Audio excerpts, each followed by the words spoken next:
Bismillahirrahmanirrahim. Assalamu alaikum wa rahmatullahi wa barakatuhu. Welcome to my channel Storyland, and very warm welcome to all of my new subscribers who have recently subscribed my channel. I hope all of you are fine and doing well. Thank you very much for your support. I'm your teacher Umar Muhammad, and today we are going to read the chapter number 9, The Musicians of Bremen, from New Oxford Modern English Book 2, and it is the third edition of this book. इस chapter से related और इस book से related जितने भी important और necessary links हैं सभी डिस्क्रिप्शन बॉक्स में मिल जाएंगे। और अगर आप मेरे चैनल पर न्यू है तो मेक श्योर कर लें कि आपने चैनल को सब्सक्राइब कर लिया। वीडियो अच्छी लगे तो इसको लाइक भी कर दें। And if you have any comment, query or suggestion related to my content and my niche, you can freely tell me in the comment box below. चलिए अपना आज का लेक्चर स्टार्ट करते हैं।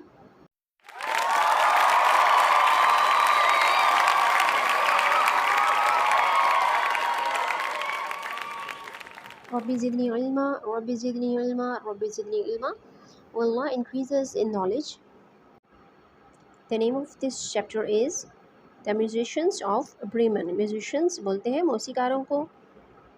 ब्रीमन जर्मनी के एक शहर का नाम है। सबसे पहले हमारे पास pre reading. Children like to read stories. बच्चों को कहानियाँ पढ़ना पसंद है।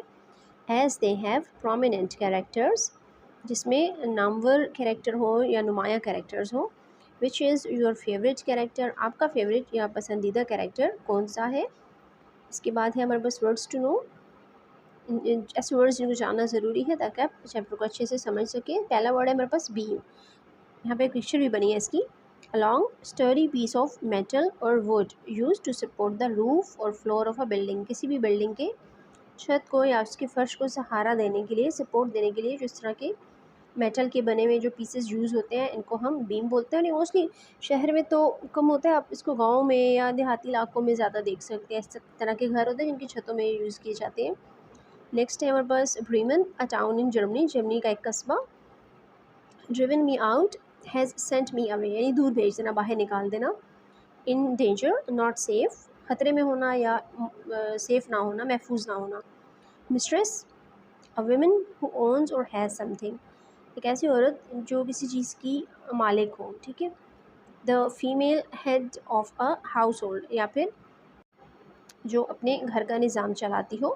Musicians, a person who plays a musical instrument, एक आदमी जो आलाते मौसीकी बजाता हो, जैसे ड्रम या गिटार या फिर पियानो वगैरह, ऐसी कोई भी चीज़ जो म्यूजिकल इंस्ट्रूमेंट है उसको बजाने का काम करता है, उसको म्यूजिशियन बोलते हैं। मौसीकार उर्दू में होता है।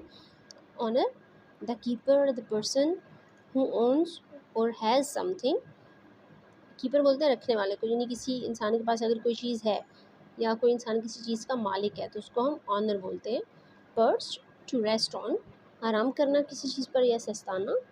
विच, a woman who has magical powers, एक औरत जिसके पास जादुई ताकतें हों उसको हम विच बोलते हैं, जादूगरनी। यहाँ से हमारी स्टोरी स्टार्ट होती है। This is the story of a donkey, ये एक डंकी की कहानी है। अ डॉग, एक डॉग की। अ कैट, एक बिल्ली की। एंड अ कॉक, और एक मुर्गे की।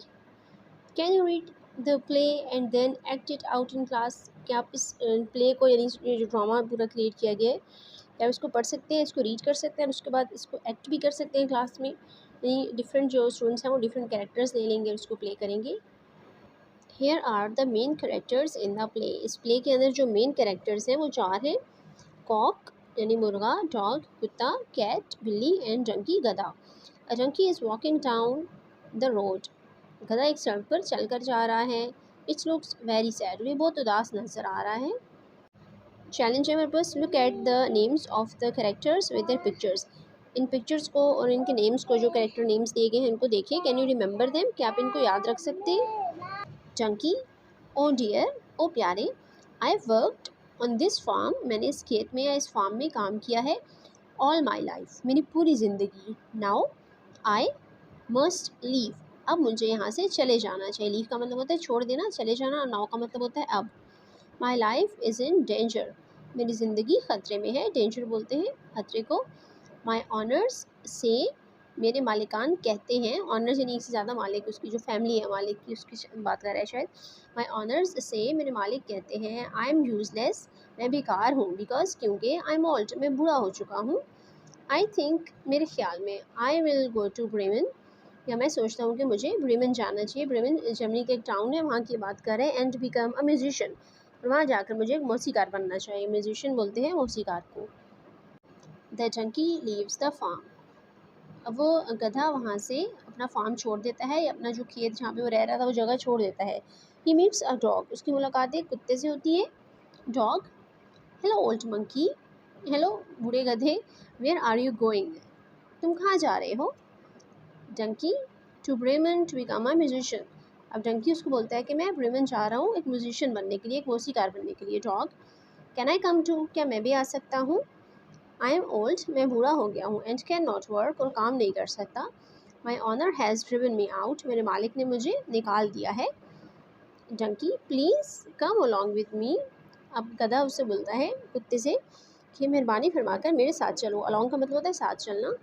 दे वॉक ऑन, वो चलते रहे। Till they meet a cat, यहाँ तक कि वो एक बिल्ली से मिले। कैट, हेलो फ्रेंड्स, अब कैट बोलती है हेलो दोस्तों। वेयर आर यू गोइंग, तुम कहाँ जा रहे हो। डंकी, टू ब्रेमेन, अब डंकी बोलता है हम लोग ब्रेमेन जा रहे हैं। डॉग, अब यहाँ से डॉग का डायलॉग स्टार्ट होता है। वी आर ओल्ड, हम बूढ़े हो चुके हैं।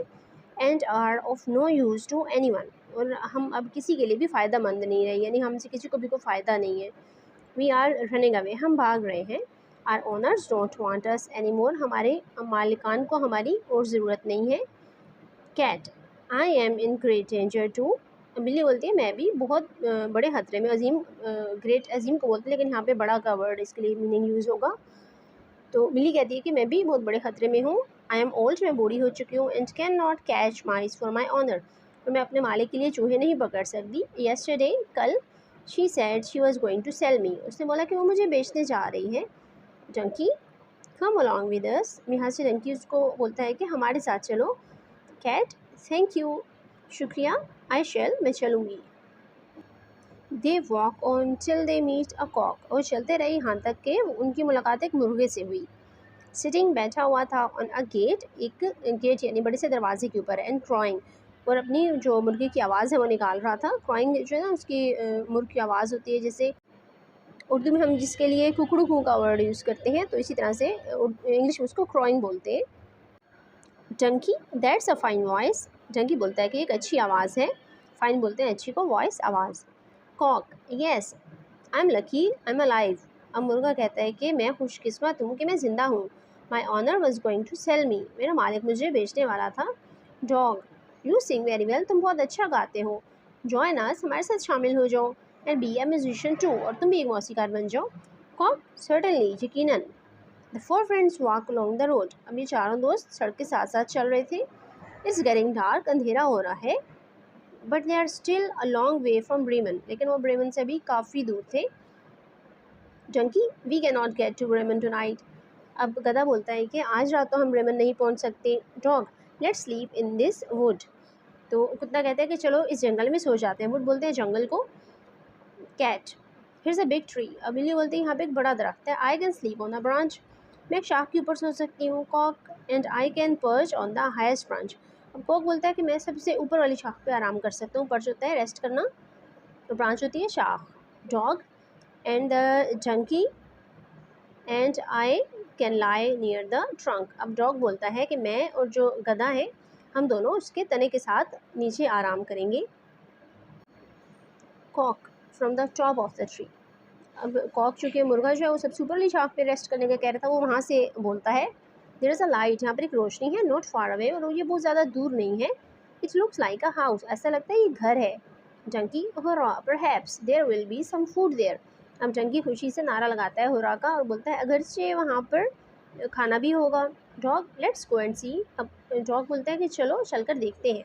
They walk to the house, वो घर की तरफ चलते हैं। And look through the window, और खिड़की से अंदर देखते हैं। Donkey, there are 4 robbers in the room, कमरे में 4 डाकू हैं। रॉबर्स बोलते हैं डाकू को। दे आर सिटिंग, वो बैठे हैं round a table full of food, एक मेज़ के आसपास जो कि खाने से भरा हुआ है। Dog, we must frighten them away, dog का आइडिया आता है कि हमें इनको डराना चाहिए। फ्राइटन होता है डराना, हमें इनको डराकर भगा देना चाहिए। The dog stands on the donkeys back, अब कुत्ता जो है वो गधे की पीठ के ऊपर खड़ा हो जाता है। The cat climbs on the dog, और बिल्ली क्लाइम करके कुत्ते के ऊपर चढ़ जाती है। And the cock perches on the cat, और जो मुर्गा है वो बिल्ली के ऊपर चढ़ जाता है, उसके ऊपर खड़ा हो जाता है, यानी पूरा एक स्टेप बाय स्टेप स्टेयर बना लेते। They begin to sing loudly, वो ऊंची आवाज़ में गाना शुरू करते हैं, शोर मचाना शुरू करते हैं। Then they all fall through the window, और फिर वो सब के सब खिड़की से गिर जाते हैं। The frightened robbers run away, और जो डरे हुए डाकू हैं, फ्राइटेंड होते हैं जो डर गए थे, डरे हुए डाकू वहाँ से भाग जाते हैं। Robbers run run before we are caught, और यहाँ पे रॉबर्स का एक ही डायलॉग है, वो कहते हैं भागो भागो हम पकड़े जाएंगे। इससे पहले, बिफोर का मतलब होता है इससे पहले, बिफोर वी आर कॉट, इससे पहले कि हम पकड़े जाएं, यहाँ से भाग चलो। The four friends eat the food on the table, चारों दोस्तों ने मेज़ पर जो खाना पड़ा था वो खाया। Then the donkey lies down in the yard, उसके बाद जो डंकी यानी गधा था वो सहन में लेट गया। The dog lies on a mat, और कुत्ता एक मैट के ऊपर यानी कारपेट का एक छोटा सा टुकड़ा था उसके ऊपर, कालीन जो था उसके ऊपर बैठ गया। The cat lies in front of the path, और रास्ते में बिल्ली लेट गई। And the cock perches on a beam, और जो मुर्गा था वो एक बीम के ऊपर चढ़ गया। They are soon fast asleep, और जल्दी वो सो गए। द रॉबर्स कम बैक, डाकू वापस आए। One robber looks for a match to light the candle, एक डाकू ने माचिस ढूंढी ताकि वो लाइट जला सके। मैच बोलते हैं दिया सलाई को, और लाइट होता है जलाना, वैसे लाइट रोशनी को बोलते हैं, लेकिन यहाँ पे सेंटेंस के अकॉर्डिंग इसका मीनिंग है कि वो रोशनी जला सके। सडनली, अचानक, the cat spits at him and scratches him, spits का मतलब होता है थूकना, और स्क्रैच का मतलब होता है उसको पंजे से खरोंचे मारना। तो बिल्ली ने उसके ऊपर थूका और उसको अपने पंजों से खरोंच दिया। The robber trips over the dog, और डाकू, ट्रिप्स होता है फिसल जाना या गिर जाना फिसल कर, वो कुत्ते के ऊपर जा गिरा। द डॉग बाइट्स हिम, कुत्ते ने उसको काट लिया। Then the donkey kicks him, और फिर उसके बाद गधे ने उसको लात मारी, किक जिस तरह से वो दो लत्ती मारते हैं ना, उसको किक मारी। And the cock starts to crow, और मुर्गे ने शोर मचाना शुरू कर दिया। The robber runs to join his friend, और डाकू अपने दोस्तों के पास शामिल होने के लिए भागा, उनके साथ मिलने के लिए। रॉबर्स, व्हाट हैपेंड, अब यहाँ से डाकू उससे पूछते हैं कि क्या हुआ। व्हाट हैपेंड, क्या हुआ, तो इसको परेशान देखकर वो 2 दफ़ा उससे पूछते हैं क्या हुआ क्या हुआ। रॉबर 1, जो वहाँ से भाग के आया था, देयर वॉज अ टेरिबल विच, वहाँ पे एक बहुत खौफनाक जादूगरनी थी, इन द हाउस, उस घर में। She spat at me and scratched me, उसने मेरे ऊपर थूका और मुझे नोचा। देन फिर a man behind the door cut my leg, और दरवाजे के पीछे से एक आदमी ने मेरी टांग काट दी विद अ नाइफ, एक छुरी से। Then a monster hit me, और उसके बाद एक मॉन्स्टर, एक बहुत बुरी मखलूक, मॉन्स्टर के लिए उर्दू में इफ़रीत या भला का वर्ड यूज़ करते हैं, तो ऐसी किसी चीज़ ने मुझे हिट किया यानी ज़रब लगाई। And a devil screamed at me, और एक शैतान मुझ पर चिल्लाया या उसने चीख मारी। Robbers, it is better to stay away from that house, अब सब डाकू बोलते हैं कि अच्छा है कि हम उस घर से दूर रहें, हमारे लिए बेहतर है। बेटर का मतलब होता है बेहतर। The 4 musicians did not go to Bremen, अब यहाँ पे जो 4 म्यूजिशियन या मौसीकार थे वो ब्रेमेन नहीं गए। They lived happily ever after in the house, तो हमेशा उस घर में हंसी खुशी रहने लगे। This was the end of this chapter, और इस चैप्टर से हमने सीखा कि हमारी लाइफ अगर किसी और के लिए इम्पॉर्टेंट नहीं है तो हमारे अपने लिए इम्पॉर्टेंट है, कम अज़ कम हमें इसके लिए फ़ाइट करनी चाहिए, और एटलीस्ट जितनी कोशिश हम कर सकते हैं उतना हमें ज़रूर ट्राई करना चाहिए। अभी चारों दोस्त बड़ा प्लान बना कर निकले थे ब्रेमेन जाने का और म्यूजिशंस बनने का, लेकिन इतनी ज़्यादा मेहनत से पहले ही इनको एक आसानी मिल गई, इनकी थोड़ी सी कोशिश की वजह से और थोड़ी सी स्मार्ट वर्क की वजह से। यानी इन्होंने स्मार्ट वर्क भी किया, अपनी अक्लमंदी का इस्तेमाल किया और अपनी एफ़र्ट को यूज़ किया, और टीम वर्क से इनको बहुत कामयाबी मिल गई। सो लाइफ में बहुत से ऐसे प्रॉब्लम्स आते हैं जिनको सॉल्व करने के लिए इन सब स्ट्रेटजीज़ की ज़रूरत होती है। This was the end of this lecture, hope you like it, thank you for watching, सुब्हानकल्लाहुम्मा व बिहम्दिका, नशहदु अल्ला इलाहा इल्ला अंता, नस्तगफिरुका व नतूबु इलैक। अस्सलामु अलैकुम व रहमतुल्लाहि व बरकातुहू।